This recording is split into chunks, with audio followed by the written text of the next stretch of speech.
ಜಿಲ್ಲಾಡಳಿತ ಮತ್ತು ಸಮಾಜ ಕಲ್ಯಾಣ ಇಲಾಖೆ ವತಿಯಿಂದ ಸಂವಿಧಾನ ಶಿಲ್ಪಿ ಭಾರತ ರತ್ನ ಡಾಕ್ಟರ್ ಬಾಬಾ ಸಾಹೇಬ್ ಅಂಬೇಡ್ಕರ್ ಅವರ 69ನೆಯ ಮಹಾಪರಿನಿರ್ವಾಣ ದಿನವನ್ನು ನಗರದ ಜಗತ್ ವೃತ್ತದಲ್ಲಿ ಭಾವಪೂರ್ಣವಾಗಿ ಆಚರಿಸಲಾಯಿತು.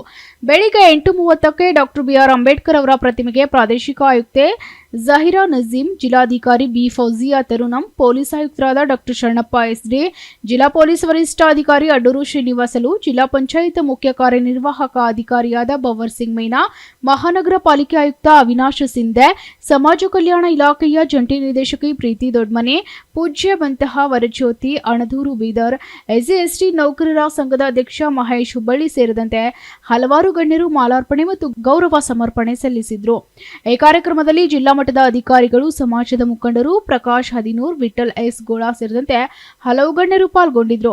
ಇದೇ ಸಂದರ್ಭದಲ್ಲಿ ಪ್ರಾದೇಶಿಕ ಆಯುಕ್ತೆ ಜಹೀರಾ ನಜೀಂ ಅವರು ತ್ರಿವರ್ಣ ಧ್ವಜವನ್ನ ಮತ್ತು ಜಿಲ್ಲಾಧಿಕಾರಿ ಬಿ ಫೌಜಿಯಾ ತರುಣಂ ಅವರು, ನಗರ ಪೊಲೀಸ್ ಆಯುಕ್ತ ಡಾಕ್ಟರ್ ಶರಣಪ್ಪ ಎಸ್ಡಿ ಅವರು ನೀಲಿ ಧ್ವಜಾರೋಹಣವನ್ನು ನೆರವೇರಿಸಿದರು. Bureau report, SSV news, Kalaburagi.